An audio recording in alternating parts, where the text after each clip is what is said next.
এরপরে বললেন আল কোরআনিল হাকিম, প্রজ্ঞাময় কোরআনের শপথ। বিশাল একটা শপথ কেটে আল্লাহ বললেন ইন্নাকা লামিনাল মুরসালিনা আলা সিরাতিম মুস্তাকিম। ইন্নাকা লামিনাল মুরসালিন, অবশ্যই অবশ্যই নবী হে আপনি রাসূলদের অন্তর্ভুক্ত। চিল্লায় কোন সুবহানাল্লাহ। তিনি যে রাসূল এটার সার্টিফিকেট এই আয়াতে দিয়েছে কে? এরপর আল্লাহ বললেন আলা সিরাতিম মুস্তাকিম, ও নবী আপনি সিরাতুল মুস্তাকিমের উপর আছেন।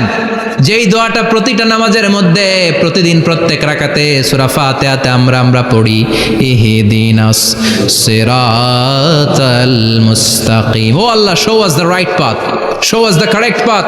আপনি আমাদেরকে সোজা পথ দেখান। আল্লাহ এখানে সার্টিফিকেট দিলেন, নবী গো লক্ষাধিক পয়গম্বর যে আমি পেয়েছি তাদের শ্রেষ্ঠতম রাসূল করে আমি আপনাকে প্রেরণ করেছি, আর হেদায়েতের সুউচ্চ মশাল দিয়ে আমি আপনাকে সিরাতুল মুস্তাকিমের উপর রেখেছি। চিল্লায় পড়েন আল্লাহু আকবার। এই জন্য বিজ্ঞানময় কোরআনের সাথে নিজেদের সম্পর্ক বাড়ানোর দরকার আছে না নাই? কোরআন পড়লে দুনিয়া এবং আখিরাতে মর্যাদা বাড়ায় দিবে কে?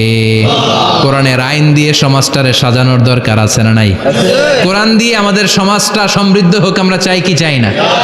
কোরআন দিয়ে আমার সংসদ ভবন চলুক, আমার 300 জন মেম্বার অফ দ্য পার্লামেন্ট কোরআনের আয়াত দিয়ে সংসদে কথা বলুক আমরা চাই কি চাই না?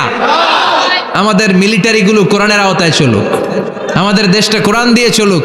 আমার লাল সবুজের পতাকা সংসদ ভবনের এক পাশে, আর কালিমার লা ইলাহা ইল্লাল্লাহর পতাকা আরেক পাশে পতপত করে উড়বে আমরা চাই কি চাই না? সেজন্য কোরআনের সাথে আমাদের সম্পর্ক বাড়াতে হবে, নিজে কোরআন পড়তে হবে, কোরআন বুঝতে হবে, কোরআনের উপর আমল করতে হবে। রাজি আছেন তো? এটাই হচ্ছে সূরাতুল ইয়াসিনের শিক্ষা। আল্লাহ আমাদের সবাইকে কথাগুলো বুঝার ও আমল করার তৌফিক দান করুক। আমরা পড়ি আমিন। আরো জোরে পড়েন আমিন।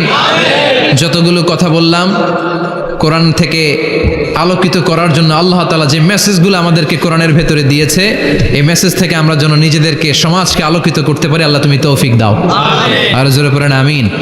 সুবহানাকাল্লাহুম্মা বিহামদিকা আশহাদু আল্লা ইলাহা ইল্লা আনতা আস্তাগফিরুকা ওয়া আতুবু ইলাইক।